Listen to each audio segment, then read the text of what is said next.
Okay, but very good. I think this is time to reflect a bit on the workshop sessions, and I would like maybe Andrea to ask you to share again your slide on the panel, so that we can step into that phase of the panel discussion, and it will be a combined panel discussion with workshop. We will try to make this more interactive as well.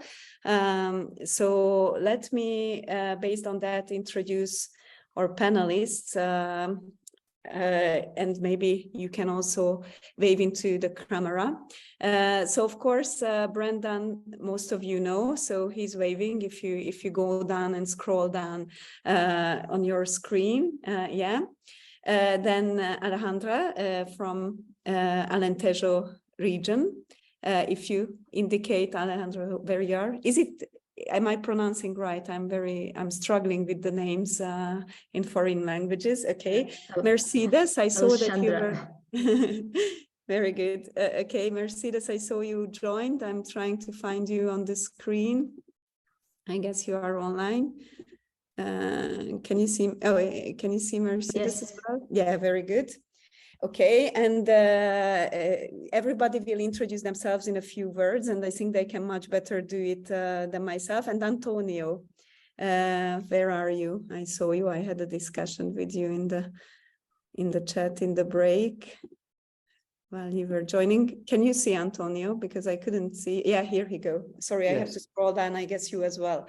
Okay, so we've got 4 great panelists, but it's an interactive session. So I will stop time to time to see if you have some questions, and if you have some comments on what people are saying or questions, you are free to say that, of course, as well. So maybe if you stop sharing, Andrea. And then maybe each of you, we could start this session by each of you introducing themselves in just a few words, like which organization you are coming from, just 2 sentences about your status and interest. So maybe Brendan, you could start. We can go in the same order. Okay, thank you, Adina. My name is Brendan Finn. I'm from Ireland. I'm the project manager with the SMARTA-NET project. I've worked in the public transport sector for a long time, let's just say, in Ireland, in Europe, and in many other parts of the world. My interest in rural mobility is centered both on trying to get a better policy so that all rural areas have reasonable mobility, and also because we spend a lot of time in my wife's village of about 300 people where we have no public transport, and working hard with Jackie and Declan to see if we can remedy that before I pass away. Thanks. Oh, that was a shocking sentence. Hope you will be there for long to fight this. Very good. Okay, Alejandra. Alexandra. I am Alexandra. Sorry. Yes. Okay. And I'm working in the Regional Development Agency of Alentejo. It is in the south of Portugal. And I'm coordinating the Department of Development and Cooperation. And in the region, we are helping the regional government, it's the regional commission, in the implementation of a pilot project of mobility on demand in the different municipalities. We are working with 6 municipalities and try to implement this project, because for us it's a huge problem that we have in the rural area to improve mobility. I work in different sectors, the multi-sector approach that we have in the Regional Development Agency, but mobility in this area is very important for the development of the region. That's why we are so interested in this thematic. Thank you, Alexandra. Okay, very good. Mercedes, if you say a few words, please. Yes, hello. I'm Mercedes Muñoz from the European Greenways Association. European Greenways Association is an international association with more than 50 members from 16 countries that we work together as a network to promote greenways.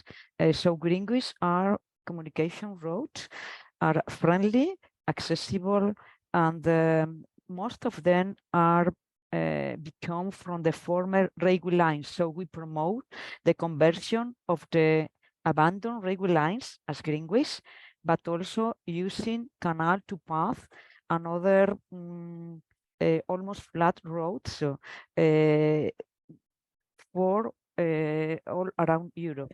So most of these greenways are located in rural areas because most of the former lines it was closed because economical reason. So we promote this transformation for to create a network of greenways and green network connecting these greenways with other roads, shaded roads, but with a small number of use of car. So these roads are only for non-motorized use, so cycling, walking, and also at horses in some places of Europe. So we are now 25 years old. We and the social seat of the association is in Belgium, and the executive seat is in Madrid in the Spanish Railway Foundation. So Thanks we a lot. promote many activities, projects, and one of the main activities we do is sharing best practices. And so we have an European Greenways Award. It's open currently. The 11th edition, created in 2003 to promote best practices in greenways. Some of them are more focused in mobility from tourism, but all connected. And also we promote the transformation of the all greenways ecosystem for the green transition and digital transition. This is what we want to do as well. Thanks Thank you. a lot. Thanks a lot. Antonio, please. Okay, hello, I'm Antonio López de Ávila. I'm the Global Manager of the Tourism for Rural Development Program at UNWTO, which is the United Nations World Tourism Organization. We're based in Madrid, the headquarters, but I'm based in Riyadh, in Saudi Arabia, because this program is funded by the Saudi Arabian government. I've been working in tourism for the last 25 years, more or less, and I was president of Segitur, which is an entity in Spain related to the Ministry of Tourism, and that works in the tourism, technology, and innovation, and we started to develop in 2012 the smart tourism destinations. Now here in this program, we are dealing with all the villages, very remote and very small villages, less than 15,000 inhabitants. And we are also working on this topic like mobility and other things. We are developing or starting the model of the smart rural destinations. Thanks a lot, Antonio. Very interesting perspectives. These are our panelists, and we want to have an interaction around the workshop outcomes. So what we will do that we will have first the feedback on the first two workshops, and I would like to ask the panelists to please listen carefully. This is mostly about shared mobility solutions, but also solutions in the tourism mobility connection, which the two workshops were about. I'm sure you discussed both challenges and possible inspiring solutions. So we would like to listen to these two feedbacks first, and then ask my panelists to please respond to some questions, reflect on the findings of those two workshops based on their own experience as well. And then we move to a new block, which will be more about the planning. So then we will have, after this reflection, a feedback from the third workshop and discuss a bit the planning aspects of things, okay? So I don't know who is presenting from workshop one, shared mobility. It will be Elena. Yeah. Elena, please, where are you? Okay. I can see you. I share my screen. We do a little presentation on the feedback. Can you see my screen? Yes. Okay, perfect. So after our workshop on local shared mobility, we have identified some words or concept, very important. For example, in this case, the integration is not only with the different mobility transport service, so public transport, shared mobility solution, but also we have an need an integration also with private operators. So allow the cooperation with public entities and private operators, and also an integration on the destination. In this way, we see that sometimes there could be, for example, buses that do the main path, and other type of mobility services, DRT or door-to-door, can take the people in the other remote areas. An important thing that we see is the social dimension and the community engagement that came from all the example and the best practice presented from the speakers.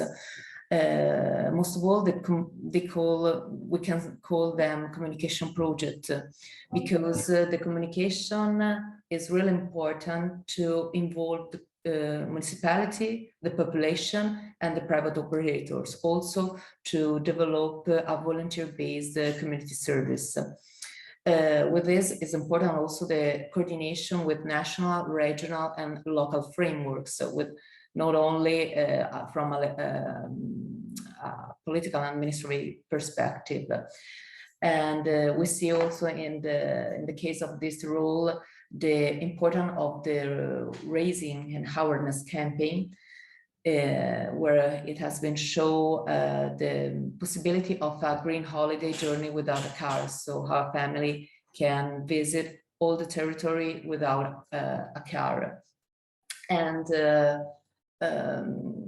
another important thing that we see is the accessibility of this facilities and transport for all the population.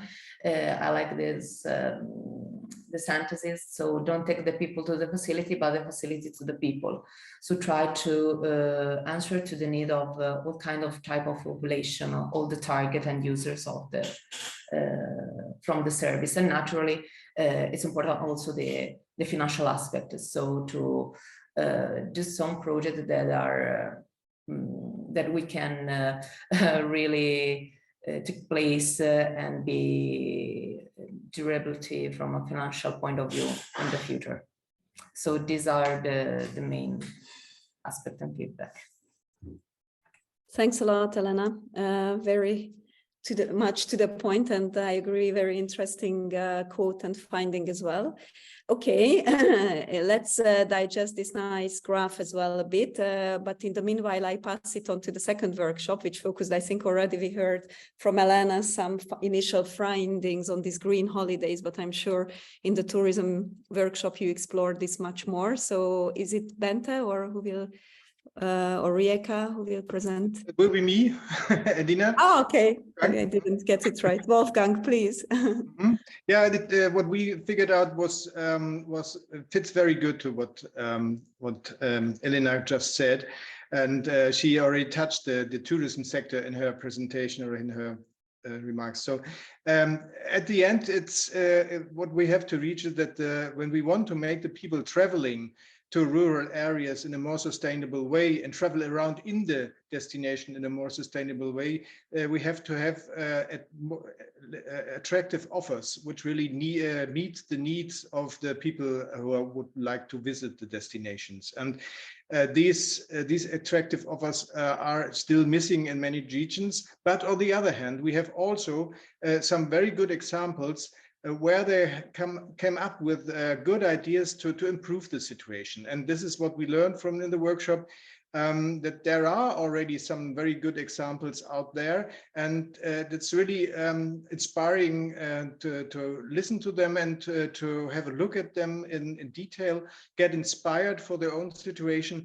And I think the SMARTA network is a very good occasion to do so, to have a look at other examples, to get in contact with other people who have experiences in certain solutions, and get inspired. But and the main aspects which are crucial for the improvement of the situation, we figured out were, of course, similar to what Elena said, cooperation and networking is most important to bring together the people, the stakeholders who are responsible for improving the mobility offers. and but also cooperation with the destination management organization, cooperation between the sector of mobility and the tourism people. And then communication at the second place, also already mentioned by Elena, is most important. So I would like to refer to this awareness campaign. This is something we also need from the tourism point of view, that the people really know that they can be sure that they can reach every place they would like to reach in the destinations, even if then they come by train and not by their own car. So communication, very important in that issue, and that we really reach to build up a consistent network of mobility offers, which is flexible enough and frequently enough to meet the needs of the tourists coming to the destination. And to do this and to plan it in a solid way, it needs a solid information basis. That was another finding. To understand, to have a better understanding why people are going to in which way, and why they use the different means of transport, or why they do not, so that you can really do a perfect planning for the future. Thanks a lot, Wolfgang, for this inspiring summary.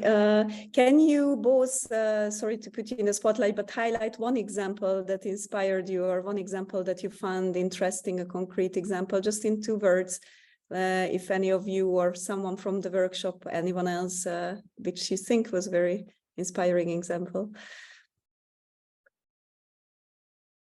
So I like most the example from Austria, where they in the tourism mobility center, they really put together all the informations for coming to the destinations, and really going to every place, even in the last mile was considered, so that you have really at one place more or less every information you need for the whole travel without any lack in between. So that was a very nice example.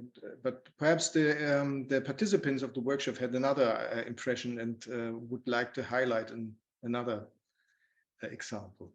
So of course, please feel free to raise your hands. Elena, anything? In our workshop, yeah, all for the presentation are really interesting and all different in different aspects. An interesting the case of Kilkenny and the Netherlands case. Sorry, I don't know the pronunciation, because they talk about the integration of the transport service and also the creation of a hub. So not only a specific service, but an integration of different services to create an efficient transport, transport mode inside the territory. Yes.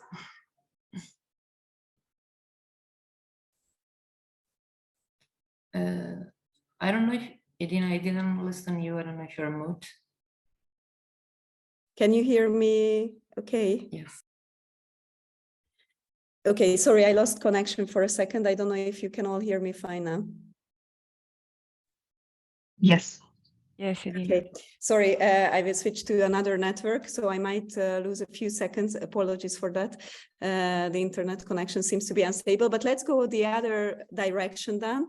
I think we heard a lot of inspiration from this workshop, like people should be in the center, the social dimension, which you also posted on the social media. Also in terms of the communication aspect, which was really highlighted by many of you, and of course, like how the 2 dimensions of tourism and mobility can be connected. So maybe I would like in reverse order to ask our panelists now. So maybe Antonio, do you want to reflect from your own perspective on these kind of inspiring solutions in mobility and tourism? Well, yes, I can start. One thing that I've seen that's really important, it's information. The tourist has to have the information beforehand, before they go to the village. Otherwise, everything is a mess. Everywhere, otherwise, they are going to take their own car because it's safer to go there because they don't know what to expect.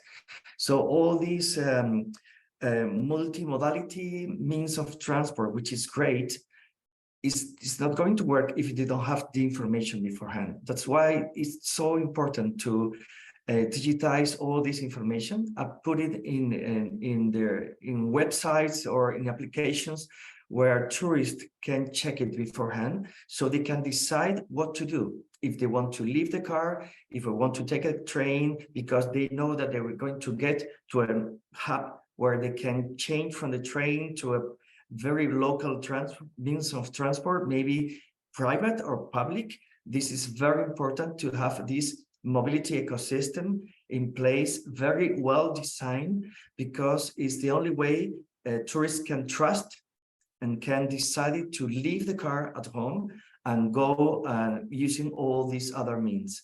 And this is not only good for tourists, it is also good for residents, for locals.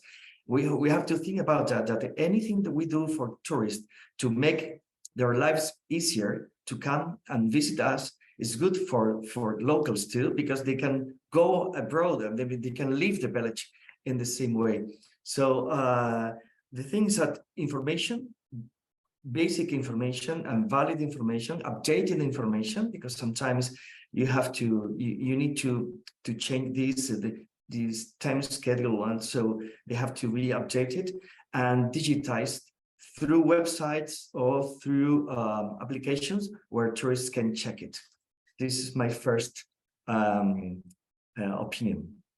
Thanks a lot, Antonio. It's very important, the information side. So maybe Mercedes, do you want to reflect on what we heard? Yes, I totally agree with Antonio about information, but I would like also to raise the topic to the other subject. For us, very important is how to extend the network of non-motorized roads, so greenways, extend and connection, and furthermore the maintenance, and as well the intermodality. Of course, how to arrive by train, by public transport. This is very important. Also, the services around these greenways and non-motorized roads, services for tourism, because if there is not services, you cannot expand, you cannot enjoy, you cannot eat, you cannot have accommodation. So the investment is not worth.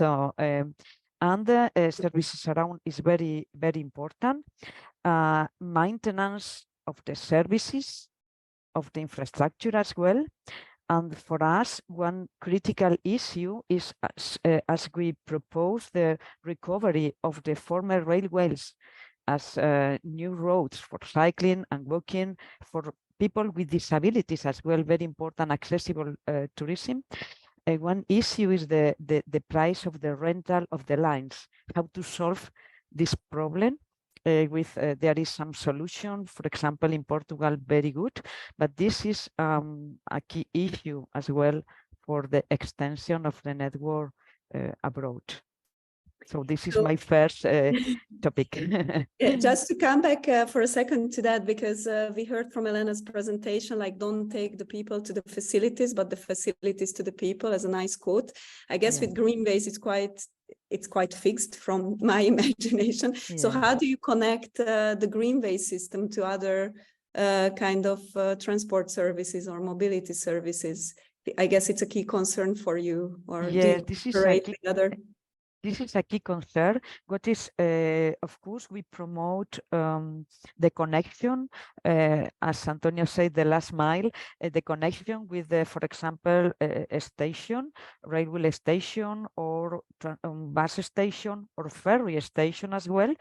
But what is, and also with the creation of new services, for example, rental bikes, that you can rent the bike just in the railway station or in specific places, and this same person that have the rental bikes have a services to pick up you after the road at the end or in different places. These services, you can have also some taxis, and of course they must have the facilities to pick up the bikes and to put the bikes on the car. But these services are both very good for local communities as well, because they can take advantage of the service of taxis during all year round, and also for tourism. And this is also very important for job creation. And we have very nice experiences about this, for example, in Ireland, in the Great Western Greenway, was a company that extended the network during the years, and it has a different point to pick up the bikes, to give the bikes, and they provide services for local people as well for tourism. But there is other solution to create network between the private also in rural areas. Thank you. Very interesting how you connect the different services, which I think is also a key concern for many. So Alexandra, if you... Okay. I think Antonio and Mercedes already spoke about very important things like communication and information that should be disposal, and the intermodality and the services connected with the roads, green roads. I would like to pay attention in the importance of the coordination between different levels, and the importance of the different actors that collaborate in the field of tourism and in the field of mobility, working together, because it's for a region, in the perspective of a region, and to work well, it's important that the different stakeholders working as a network, very, very important. And not all the different stakeholders, but the different levels. The municipality with the region with the national level should be working together. And it's very important to find solutions that are good for the tourists and are also good for the residents and the population. I think it's one of the very important things that we should. The other thing, sorry, Antonio, you want to? No, I want to say that that's really important, that because the village is not an island, the village is related to other villages around. So the policy regarding mobility is not only just village. I mean, you have to reach first the region, even the country. So yes, it's really important, and the European Union has funds. When it begins to help a region, not one single village, but a region, then you can use, when all the villages join together and develop a very solid plan, strategic plan for mobility in the region, then the funds come to the region, and you can develop all the infrastructure to create the miracle, to make the miracle. Yeah, I absolutely agree with you. Yes. Let's come back, I think, to this. So I give you the word back, Alexandra, but I think it's very important, this item, when we discuss the planning and the policy side. So maybe let's come back after the third workshop. Don't forget that, but you wanted to add something else. Go on. Okay, connecting with this, it's pay attention for the difference between the rural and the urban and the connections that can improve each other.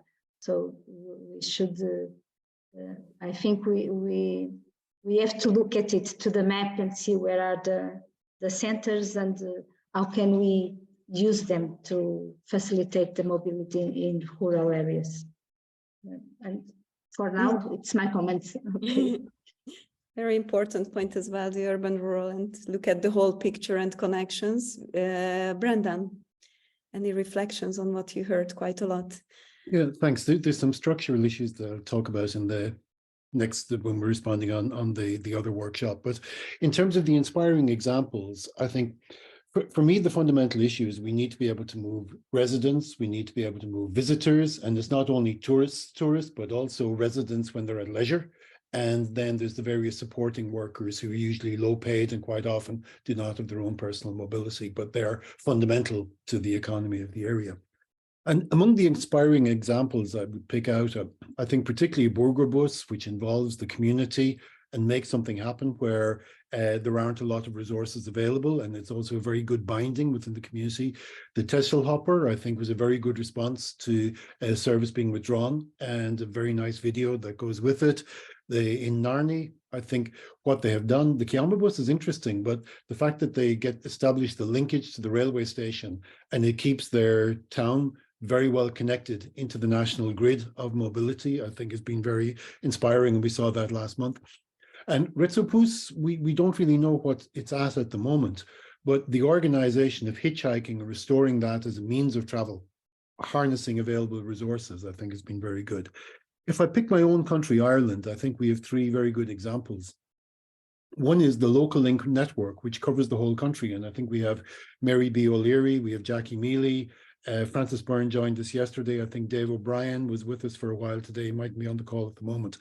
And so there's a lot of very good local work being done. Secondly, we've what's been done then further in Kilkenny between Jackie and Declan, where the Leader Action Group has brought together the players, even though they've had to come in as the catalyst and started to integrate the services. And then in Dingle, where we see that the local, the main route was strengthened, and then the local services were restructured into very frequent services to allow people to visit this touristic area plagued by traffic, to visit without a car, and to see if we can get a shift in the mobility. But, and a big but, which will lead on to what I'll say in the next one, scale is the issue. We need an order of magnitude shift in scale and in funding, because at the end of the day, it needs to meet the needs. So we need to move to being able to quantify what is the need for mobility for across all the groups I've mentioned, to find solutions that can work at scale efficiently, and then to have underpinning business, operational, and financing model. So that requires a very serious rethink. So we have excellent examples that are pathfinders for what can be done, but it requires a major shift to start delivering at the scale that's needed to meet our needs. Thank you. Thanks a lot, Brendan. And I think we are already shifting a bit towards the planning aspect as well, and how to reach that and which level to act. We can come back to that in a second. Any comments on what you heard? Yeah, exactly. That's what I wanted. Karl-Heinz, please. It's just a short comment and a short view to German reality. So we talk about the cooperation between the different levels and the different companies. And my experience in my special rural area is we belong to a big travel organization. It's called Verkehrsverbund, a travel association. And we are the rural part of this association. And the other side is a metropolitan region. And maybe you heard of the lack of persons, the lack of bus drivers, the lack of train pilots, the lack of buses and the train and everything.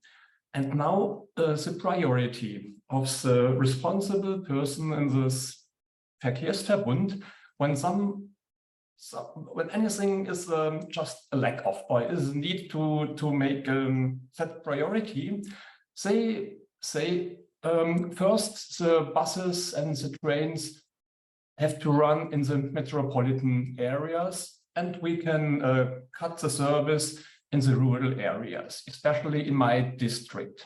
And in the last 6 months, nearly every day we have a notice in the newspaper, unfortunately, service is not running. And it's very strange for the locals, but it's strange for our tourists. When we have a big celebration or party or a festival, and people go there by train. 2 weeks ago, they were able to go there by train, but then the chief of the Verkehrsverbund decided, oh, we don't have enough trains, so we stop the service exactly on this place where the festival was running. So there was no chance to go back to the towns with public transport. And that's a complaint that Brandon always said, the little villages and the rural areas often forgotten. And if something has to be done, the metropolitan areas are first in priority. And that's the reality in Germany at this moment. And so I like to hear we have to cooperate and we have to communicate, but it's very hard for the little villages in reality. Thanks a lot for this comment, Karl-Heinz. Any other reflection on what we heard? Declan, I saw that you put a comment. You want to say it out loud, or? Chat. Well, I'll say it out loud. I think there's a lot of really good examples, and the challenge sometimes is they're at different scales, and it's sometimes difficult to see how they all relate to each other, even if we admire them on an individual basis, which I think we all do. I think it's a question of we need an EU sort of an approach or policy which says there's a basic framework and a basic standard which everybody in the EU, all our EU territories are entitled to, and that the national or union-wide framework facilitates people at national level or regional level or local level basically clicking into that. So I think that allows each local municipality or town or village to set its own priorities, but within an overall framework. Because the challenge is you have to have points where people can switch from one transport system to another. You won't get from Kilkenny to Berlin, Jackie Mealy's not going to bring you on his minibus. You're going to have to switch between several different services. But we should aspire to that. We should aspire to end-to-end integration. And how do you do that? I think we start with some sort of a framework which says this is basically the framework which we will all try to click into. It'll be broad enough that people will have their own individuality, but it will set certain, I suppose, it sets certain sort of criteria for how you can relate to other services. I think we need to get to that place. So we say this is something we're willing to do. Now, maybe we're not there yet, but I would hope that SMARTA would start that conversation. And I said it when we were in Narni. I do think we need to get to a place similar to what happened with the national with broadband, where the EU 12 years ago, 13 years ago, set a standard for what was regarded as being adequate broadband. So they were saying whether they were right or wrong, they probably weren't right, but they said, here's the next generation access standard. This is what you should all be aspiring to. I think we need something like that for mobility standard before we can sort of get a policy which was workable. So thanks a lot. Okay, I can see a few hands up and it's really good. So Mercedes, please reflect. Yes, when we spoke about governance and planning, this is really very, very important. We say public, but public means for us also cooperation between tourism, infrastructures, economy, social, so working together. And public and private means public and private, but also private with private, how cooperation especially is important in these small areas, rural areas that provide services.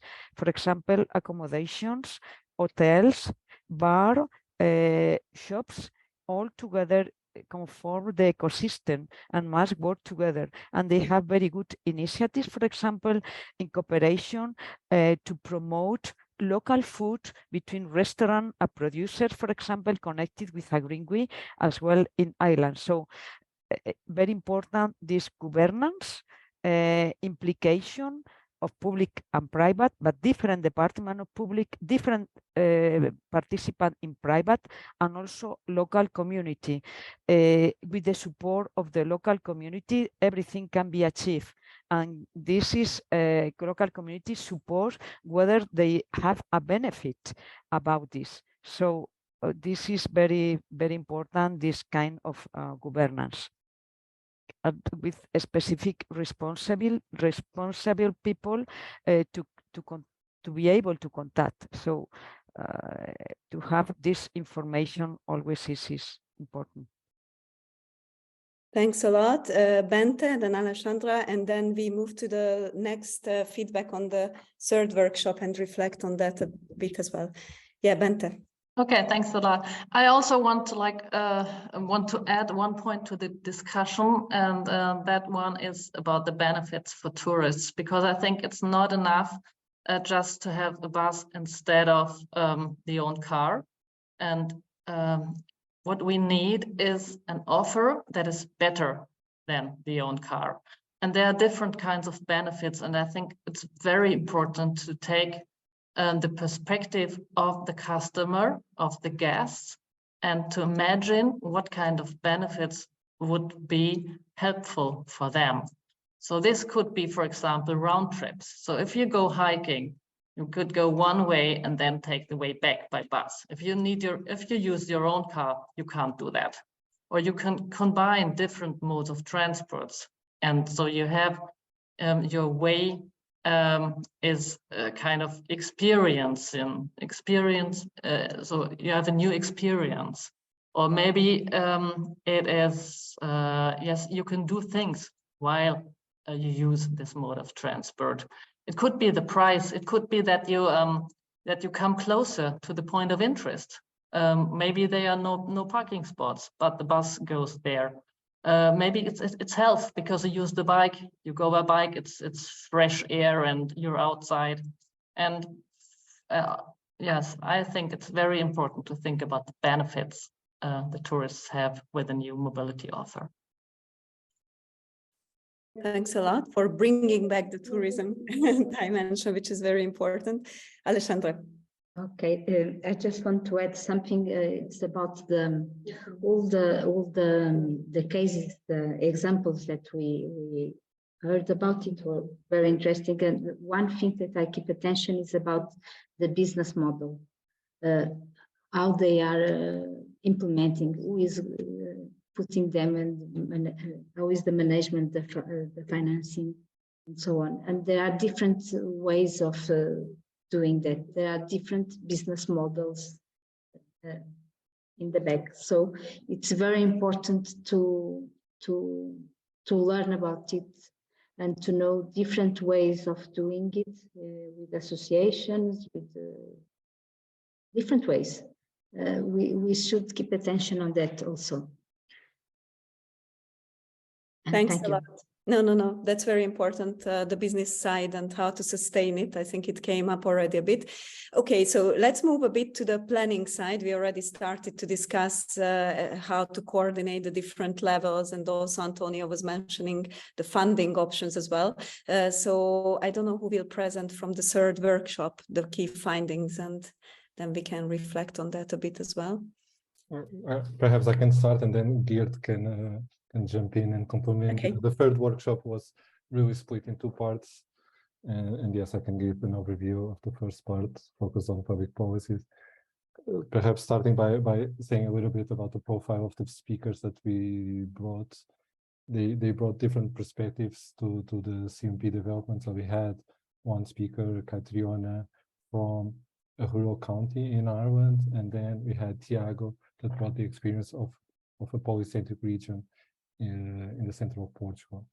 While Catriona, this is important to stress, Catriona is still in a very early stage of CMP development, while the example from Tiago is more mature. So he presented a full-fledged plan. Yeah, and yes, looking to my notes here, Catriona introduced essentially she focused quite a lot on stakeholder engagement activities, because she explained this. They are really essential for them to really guarantee the so-called buy-in of some measures that they want to introduce there, to guarantee a model shift to more sustainable modes. Well, she's the cyclist officer herself, so because some of the measures are frightening a little bit the retailers of the main city, Kilkenny, So she focused quite a lot on this aspect.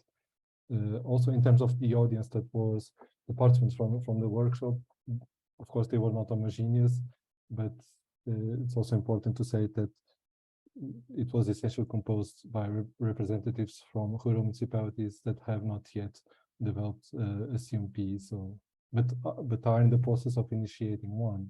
So I can only hope that they bring some inspiration out of the workshop. And in terms of the main takeaways, the interesting activities that you were asking for, Edina, I'm still trying to put them together, but from the presentation of Tiago, I think that one of the concerns that he had in mind, and perhaps is definitely an action that might be replicated whenever we develop a new generation of SAMs, concerns the need to adopt a set of targets, a set of aims that are quantifiable per the lowest administrative territorial border there is. So the takeaway is, I would say, don't just stick to the quantifiable objectives at the municipal level. If possible, try to go one step lower to really nuance the baseline scenario.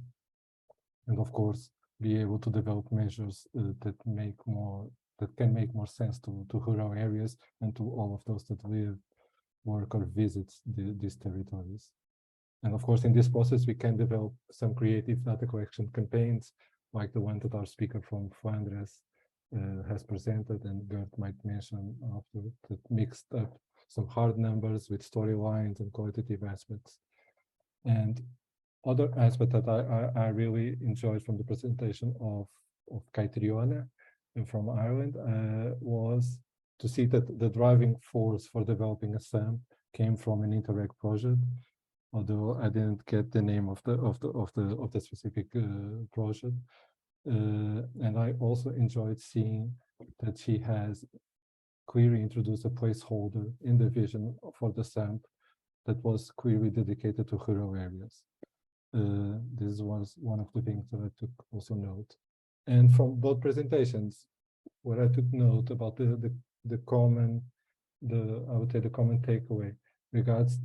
Andrea, I need to stop you in a minute so to leave a bit of time for discussion if Geert is also, but finish the sentence just. Yeah, it's just the need to involve not only people in the public consultation activity, in the engagement activities, bring in not only people that live in rural areas, their representatives, but also bring in national authorities if necessary, because like we have seen in Ireland, they are the ones with responsibility for managing public transport. In Portugal, they are the responsible for managing the national roads that pass through the villages.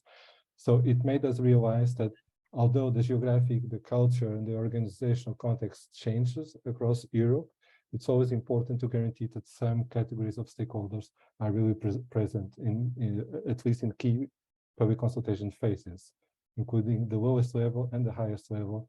It's very much aligned with what Alexandra was saying about the need to guarantee a good coordination of the different stakeholders. Okay. Thanks a lot. Quite a few thoughts to reflect on. So, Geert, do you want to complete or add something to what Andre was saying in half a minute? Okay, that's so very fast now. To pressure. No, to maybe add to Andre, because indeed he briefly talked about quantifying objectives, etc. And we had the second part of the workshop dedicated to analyzing your current mobility situation, where we also had a presentation from Straatvinken. I would all recommend to have a look at the slides. It's very interesting to have a very community science-based project to analyze your street, not only when it comes to traffic, but to livability in general. I think the first question of the questionnaire was, if someone of your friends would come and live in your street, what would you recommend? So it was very interesting to see the findings of those. Among one of them was that actually during the lockdown, the streets were appreciated more. So apparently less traffic actually increases livability in a street. So this was very interesting, but way too short to describe in 30 seconds. So feel free to have a look at our presentation. That's going to be my recommendation for all of you. Sorry to pressure you, but No, no worries. please step into the discussion as well. Okay, so let's reflect on this side, the planning side, how to quantify the different dimensions, how to connect the levels, as Andre and Geert was saying. So maybe let's reflect on that, and let's start with Brendan this time. Okay, I'm going to return to a familiar topic. I think, you know, we're talking, we do the problem analysis and we say that the problem is that there's inadequate provision of service to meet people's mobility needs, not connecting enough people in enough places at enough times of the day. That's not the problem. That's the symptom. That's what we see. The root cause is actually that rural mobility is not given the same attention, commitment, or investment as urban mobility, even though the core needs of people and the societal benefits are the same. People are no different. The three fundamental pillars of social equity, economic development, and sustainability are applied to urban mobility. They underpin very, very large planning and investments, but they're not applied at all to rural mobility. And what we see is that national investment is directed to improving urban mobility systems that are already good and have already got good carrying capacity, while ignoring major deficits in rural mobility. So what's the typical outcome?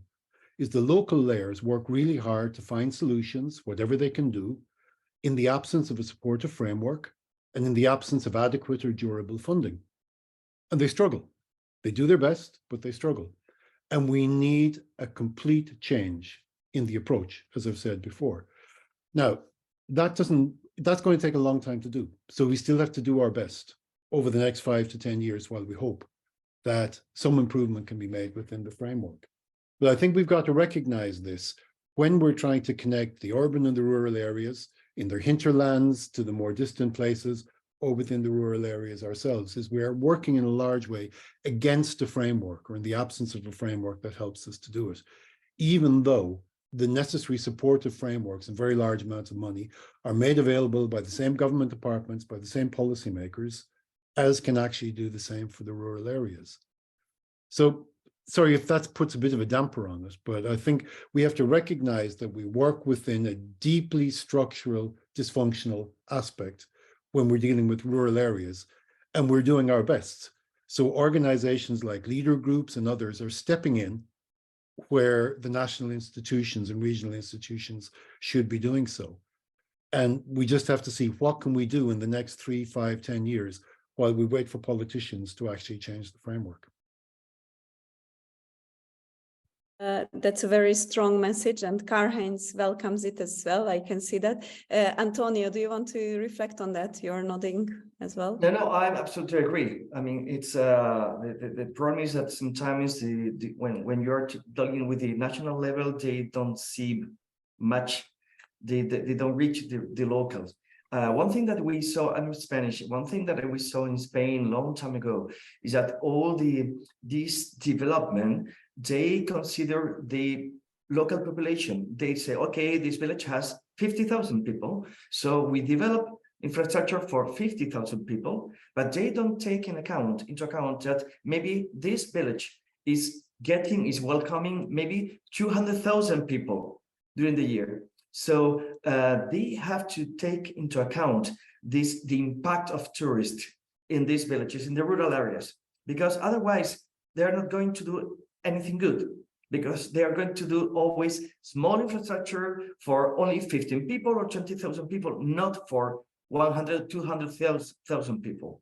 That's something that they have to take into account. And we started in Spain doing this smart destination project because of that, because we wanted to stress on the need of having this data when you are planning the infrastructure and mobility in regions and in rural areas. Otherwise, everything is wrong from the very beginning. That's what I think. I'm muted, sorry. So you are again stressing the importance of data and evidence to start this planning as well. This is a very important dimension. Alexandra, what do you do in the Alentejo context? Maybe a reflection. I truly agree with Brendan and Antonio, and we used to say here that we are a few, so we have a few votes, so we have a few power to decide. And it's really the reality. And about the thematic of planning, data about tourism and connecting this data with the planning is very important. And the interconnection, as I said in the first round, between the different levels, even inside the region, are very important. We have the SAMPs for the cities, for the municipalities, but they should have in account all the region, or the connections with the neighbor and with the other ones. So what I think it's more important here. And thanks. Thank you very much, Mercedes. Yes, I agree with the necessity of the change in the approach. We need the complementarity of actions with the action adapted to the reality, some of them on the demand. But also from our point of view, we need more active mobility infrastructure. For rural areas, well connected and with good connectivity of public or on-demand transport. We need also that these infrastructures can be well maintained. This is in some places very difficult for local areas, for rural areas that have a shortage of budget and that suffer even more floods, for example, for rain due to the climate change. They are suffering a lot of floods, for example, that destroy the infrastructure. So changing the approach, not only sustainable mobility, but active mobility with better connection, but with infrastructure safe, accessible, and well maintained, and thinking in the bike as mode of transport, because this is changing the mobility, moreover with the increase of the use of the bikes, putting devices to share the bikes in the different place, and working also with young people to transform also the mentality of the behavior about the transport, and invest in Greenways and reuse all your former railways as Greenways, and also Canal to Path. Take advantage of the infrastructure for communication you already have. Thanks a lot.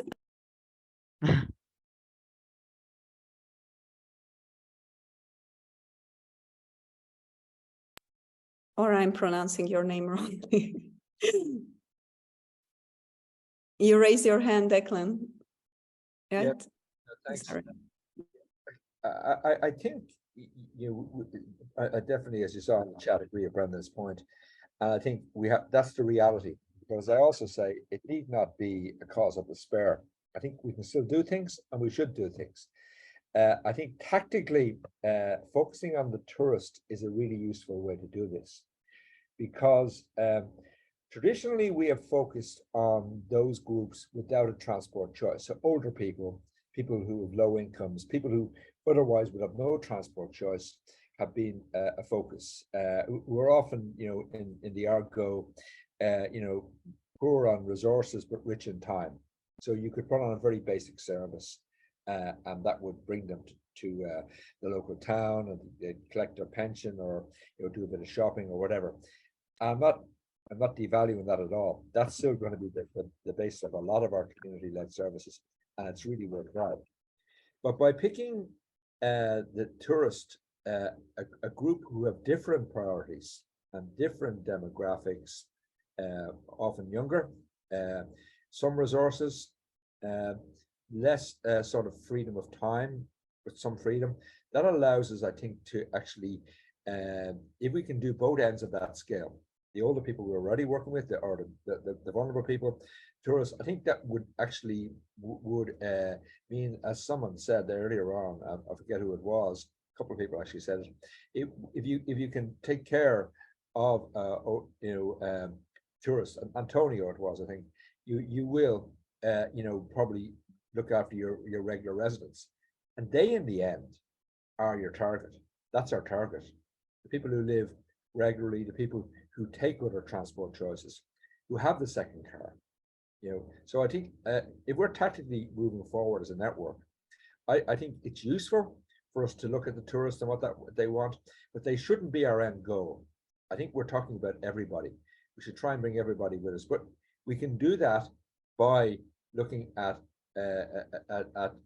what the visitor to an area will want, because it will allow us to have that level of penetration into rural areas, because often the sites are in rural sites. So I think we need to start planning where we're going with this as well. I think that'll be, if we can set some basic criteria what our targets are, policy or whatever, then we can probably over the next months or so see what the best tactical approach to getting there is.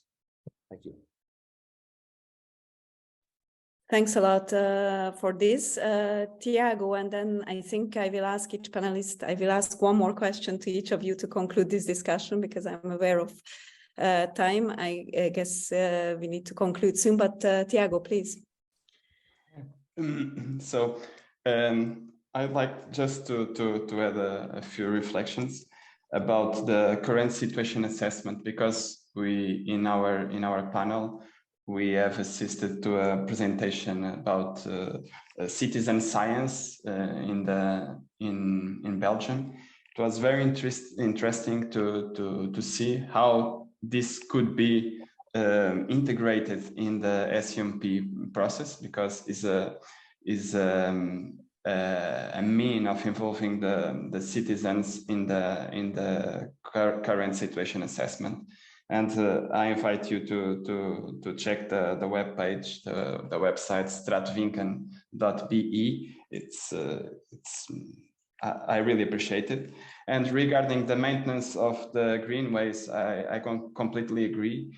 Because, for example, in our project in Aveiro, we have developed a mobility and transport plan for Aveiro region. It was an issue. The greenways were not well maintained in some cases, and but I think for the maintenance, we have to think on some push and pull measures, like the revenues from car parking can be applied to maintenance of greenways, and also, for example, the tourist taxes that some municipalities in Portugal have already in place could be as well used to pay this maintenance effort.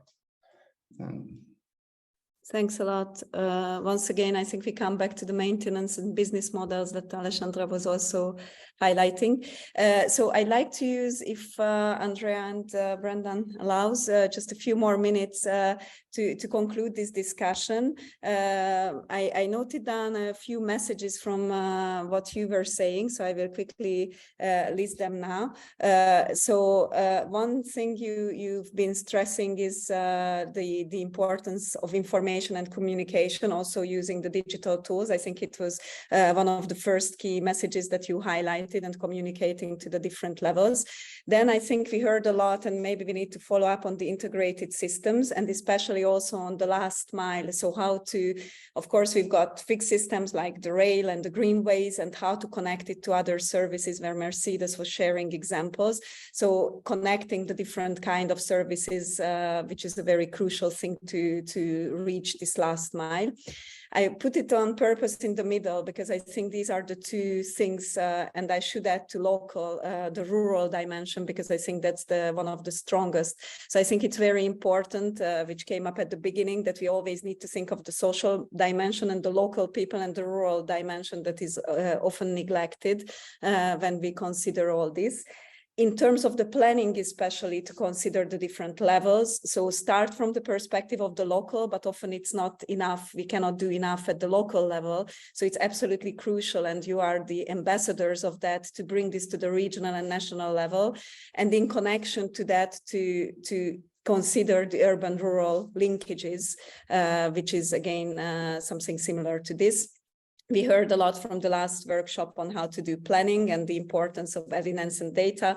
Also yesterday from Claudio, we heard how they collect data in Madeira, and Christina were presenting that. So it's very important to build the planning on evidence and data.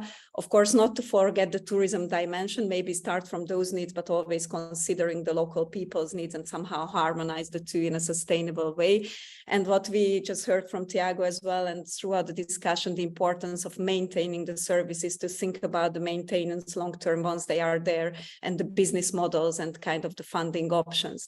So some of the key messages we could follow up on, but maybe I would like, looking at these key messages, maybe just a very final, if you can keep it, condense it in one sentence from each of the panelists, like where do you think this network should make a key step? What is the kind of key message from you there, like what you expect the European Rural Mobility Network to do at the European level, and also what do you think, what kind of support is needed from this level, from your organization's perspective as well? So maybe let's start with Alexandra this time. Okay, so I think the word is sharing this in all these key aspects. We can learn and we can adapt different and good practice in different regions. We have a very good experience working in the other networks, European networks, and the support we are giving to each other, sharing, it's very useful to improve at the regional level. That's it. Thank you. Thanks a lot. Antonio. Well, I think, yes, that the European Union should start maybe developing one or two regions as a pilot project in Europe, so the other region can follow the lead of this one. They should develop intelligence. I mean, they have to measure the whole region and to see how the people moves in the region. And nowadays, with all the technology that we have, it's really easy to do. And once you have the data, then you start taking decisions, the right decisions, and then you start working on the infrastructure. And that's something that from the European Union, I think it's the right thing. At the local level, I think it's just thinking about what you have in the local level and think how this multimodality, different means of transport, from bikes to donkeys, if you have, you should use, and you have to offer to the tourists and locals in the right way, in digitizing websites or applications. That's it. Thank you. Thanks a lot, Antonio. Mercedes. Yes, so I think we must focus in the active mobility also in rural areas, in complementarity of the action, but the possibility to choose cycling or walking also in rural areas in a safe way, reusing all infrastructure from transport for new uses like railways that are including as a priority in the proposal of the strategy for sustainable tourism by the European Parliament. So it is already included in the European agenda. Of course, funding for this. Very important also sharing best practices within different realities. So different regions, community, rural, can see other experiences that has worked and to learn and to convince them they can do it. So real practices to continue advancing in other places and to scale up the initiatives and consider also the mobility, but as a part of the full ecosystem. In our case, Greenways ecosystem, including infrastructure, including producer, including services, and to think about the interest for local people and for tourism people. So complementarity of the investment, and put this in value, because what is even sometimes not affordable for tourism or for local, within this combination can be affordable and you can use all the services all year round. Thinking, of course, maybe in some specific services for summertime. Thank you. Thanks a lot, Mercedes. So the final word to Brendan on how SMARTA-NET will respond to all that. You're muted. Yeah. I'd like to use my 30 seconds just to ask you all to remain engaged with us. Tell us what more you'd like to hear from us, share information, give us suggestions, but especially become part of this new community that we're establishing and join us over the next year and a half. Also, I think one of the things we didn't discuss much is that we can develop some briefing papers, some position papers that we can share with the European Parliament, with national governments, with the Commission, and maybe you can help contribute to that as well. So thank you so much for joining us. It's great to see so many faces, familiar and faces I hadn't seen before. And I really hope that we can make this network endure over the coming years and become the voice for rural mobility. Thank you. Okay, it's not the final word for the event yet, so don't just close your computer. It is just the final word for the panel. So with that, I would like to thank all four of you, especially for for putting yourself into this exercise where you had to respond quickly to workshop messages that you didn't hear before. So great applause to all four of you, Alexandra, Antonia, Mercedes, and Brendan. Thanks for sharing your ideas. And also thanks for the workshop participants and presenters. I think it was really nice to hear the findings. And I think we can take and build a lot. I heard there was a lot of inspiration in the different workshops. So also thanks to the partners for organizing those workshops.